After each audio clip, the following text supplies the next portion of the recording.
48 hours following the Golden Globe Awards this year, at least 6 major fires broke out throughout Los Angeles and the surrounding region, which has so far destroyed over 10,000 structures, burned over 40,000 acres, kept 180,000 people under mandatory evacuation, and has tragically taken the lives of at least 16 people. It is a tragedy that, according to data released by AccuWeather on January 9th, has a potential economic loss estimated to reach between $135 to $150 billion.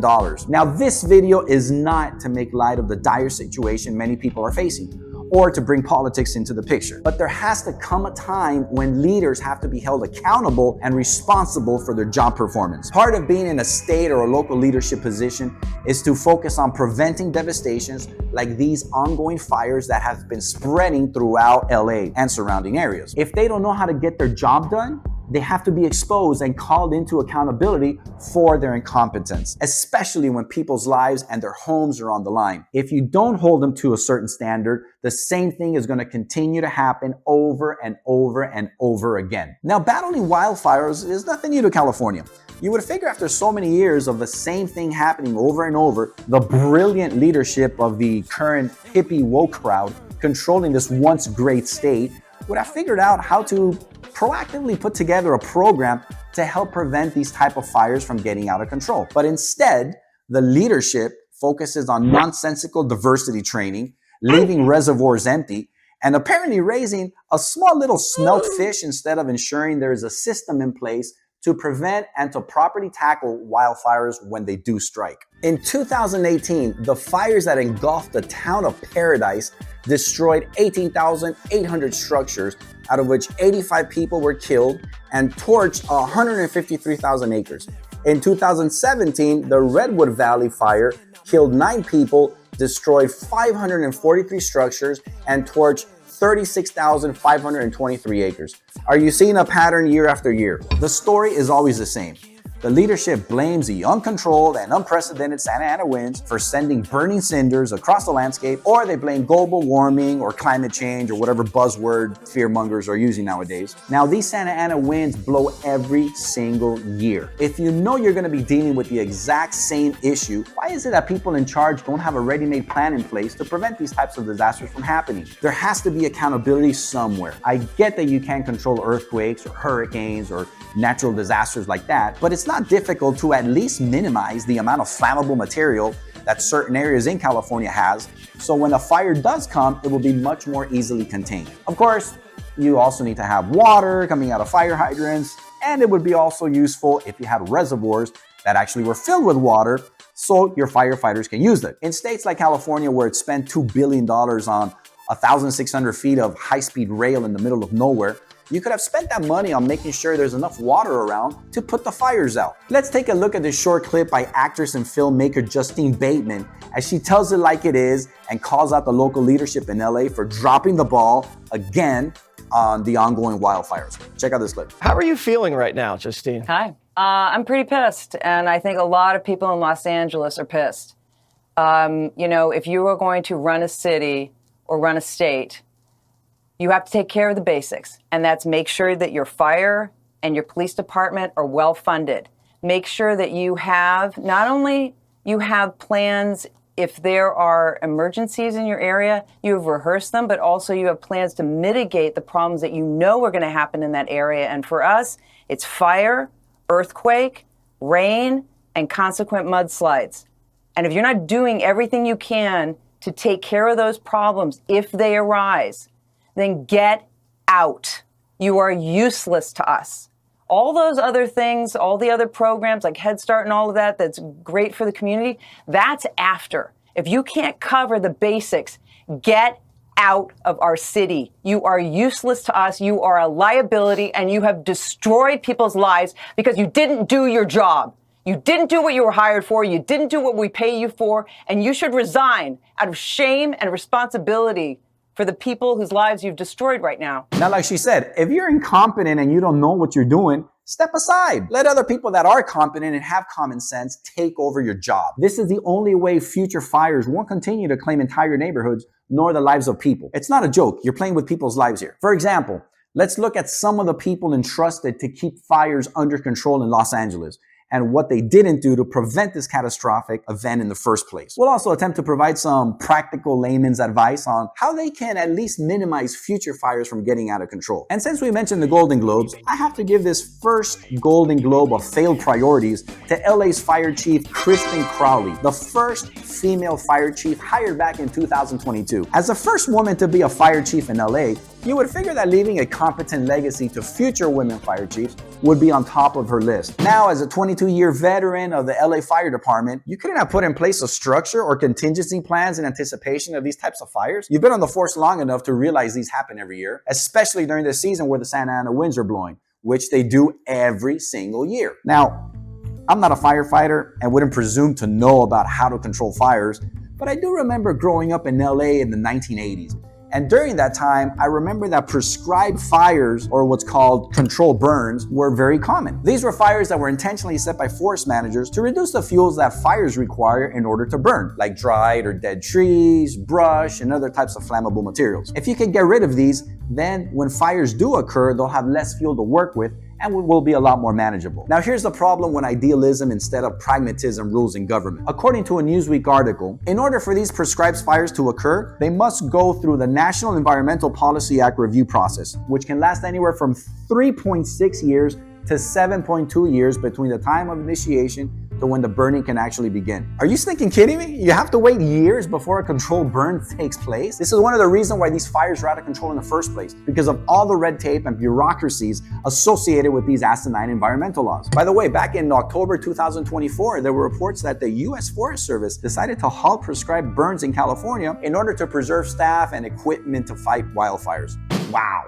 I wonder how that has worked out. You can't have professionals light little controlled fires anymore, as supposedly that would contaminate the environment and the air quality. So instead, now you have to wait for years, leaving all the dried brush to accumulate. And then when an ember gets blown by the wind and it falls on the brush, now you have plenty of fuel for a fire to grow out of control and cause the destruction of over 10,000 buildings. I think a little smoke is much better than losing the entire neighborhood, as the items inside houses cause a lot more harm to the air quality than simply burning dead brush. But what do I know? I don't work for the Forest Service nor the EPA. Now, I would have imagined that Chief Crawley would have tried to at least push incorporating some controlled burning as part of the LA Fire Department's proactive plan in minimizing fires in the region. Maybe she has the power to do so, or maybe she doesn't. I'm not sure. But instead, her main focus has been on pushing the woke cultural Marxist doctrine of diversity, inclusion, and equity, otherwise known as DIE. Uncle V, it's actually pronounced DEI.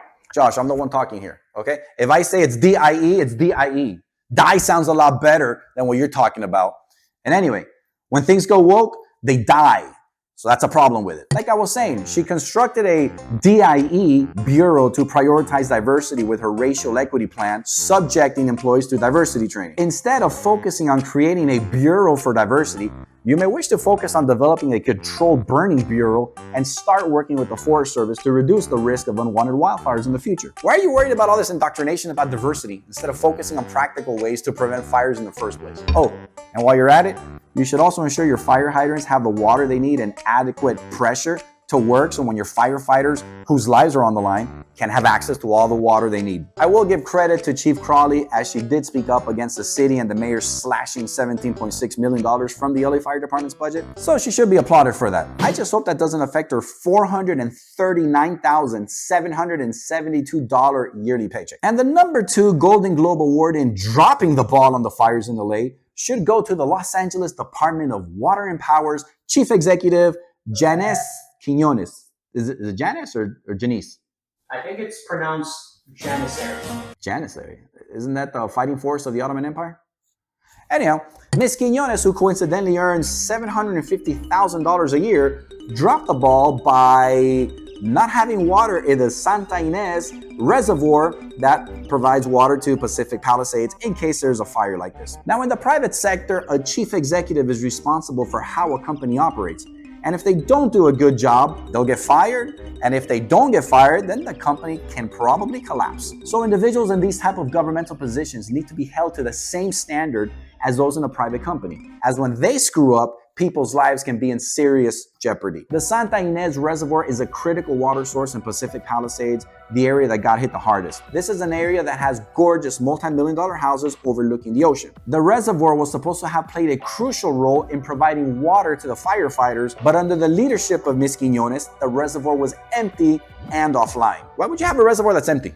And to make matters worse, according to Daily Mail, they stated that Ms. Quiñones knew about the empty reservoir and broken hydrants months before the fire started. Now, in the LA Times, it appears that the 117 million gallon water storage complex has been closed since February 2024 due to some repairs needed for its cover. I mean, we wouldn't want bird droppings to fall into the water now, would we? Not sure why it would take a year to get a new cover though. If you had a Chinese company, they can probably build a brand new reservoir in about a month. Having an empty reservoir was one of the reasons that numerous fire hydrants went dry and crews were struggling with low water pressure to combat the flames in this area. Not having water in a reservoir, especially during this time of year, is like going to a bank and you want to make a withdrawal and the bank tells you, yeah, sorry, we don't have money. You see, these are the type of things that happen in a third world country, but should never happen here in the United States. And now, Governor Gavin Newsom has ordered an independent investigation of the Department of Water and Power over the loss of water pressure and why the Santa Ynez Reservoir was empty, as he called the whole fiasco deeply troubling. Really? It's been empty for a year and you're looking into this now? Glad the CEO of California is on top of things, along with LA Mayor Karen Bass, who was in Ghana when the fire started, as she was celebrating President Mahama's inauguration. Congratulations, Excellency, on becoming president of Ghana. Josh, is she still in Ghana or is she back? I don't even know who she is. Oh, okay, thank you for your honesty. We'll just leave her out of it as she was overseas when this whole thing started. Do you owe citizens an apology for being absent while their homes were burning? Do you regret cutting the fire department budget by millions of dollars, Madam Mayor? Have you nothing to say today? Can you back up, please? Appreciate it. Have you absolutely nothing to say to the citizens today? Elon Musk says that you're utterly incompetent. Are you considering your position? But the Santa Ynez Reservoir is also part of her jurisdiction. Maybe she needs to do a spot check every so often to make sure the reservoirs in her area have water at all times. Might be a good idea. And on that note, Governor Newsom takes a third Golden Globe on dropping the ball, as according to Newsweek, $101 million has been slashed from 7 wildfire and forest resilient programs out of California's 2024 budget. Now, in all fairness, the governor did increase the budget from $1.1 billion back before he was governor to $3 billion in 2023. Where exactly does the $3 billion go? I have no idea.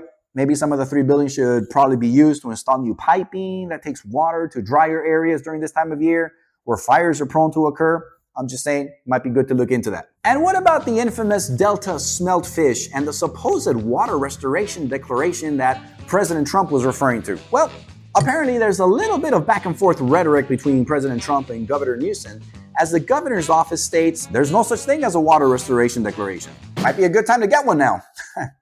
Anything to help prevent fires in the future. Apparently here, Trump is referring to the water that sends south from the Bay Delta, which is fed by the rivers and the snow melt from Northern California. The problem is that most of the water in Los Angeles doesn't come from Northern California, but it comes from groundwater and by an aqueduct that is 112 years old. This aqueduct runs from the Owens Valley located to the east of the Sierra Nevadas, and the city also imports water from the Metropolitan Water District, which gets their water from the Colorado River and Delta. Now, back in the 1930s, LA was the main motivating force in building the Colorado River aqueduct. So you're telling me that since then, not one politician or local leader has been able to upgrade any of these structures or build new ones in case you get fires, which happens all the time. But obviously they could spend $2 billion on a railway going nowhere. Now back to our fishtails. In our attempt to ascertain what the real story is about this mysterious fish that looks like an ordinary sardine, according to Newsweek, they state the California newspaper The Desert Sun in 2019 showed that Trump signed new federal regulations allowing water to flow from Northern California into the Central Valley. Limitations on water imported from the Sacramento-San Joaquin River Delta to the Central Valley were designed to protect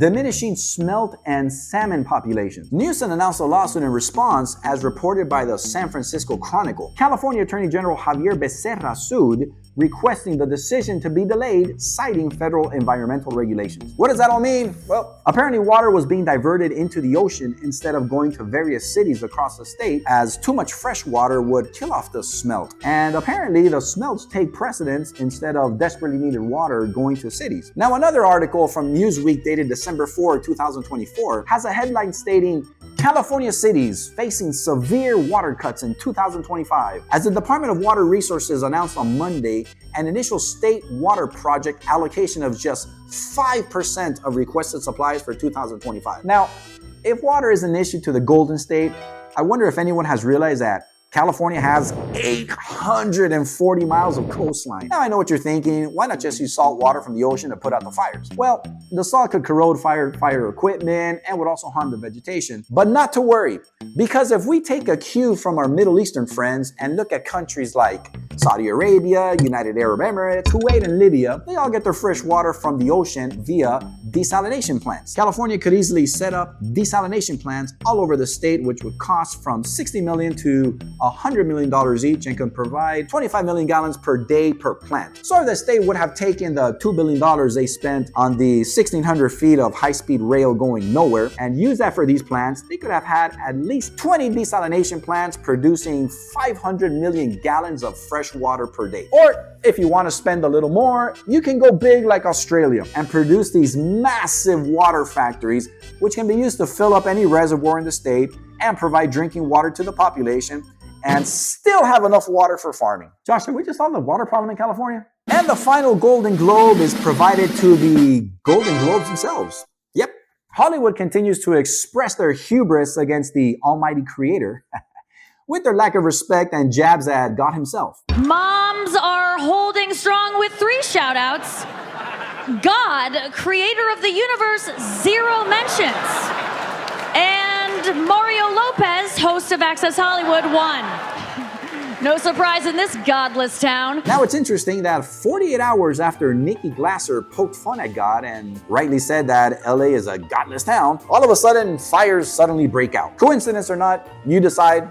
But if I was the creator, I may take offense at my creation misbehaving, which has been going on for quite some time now.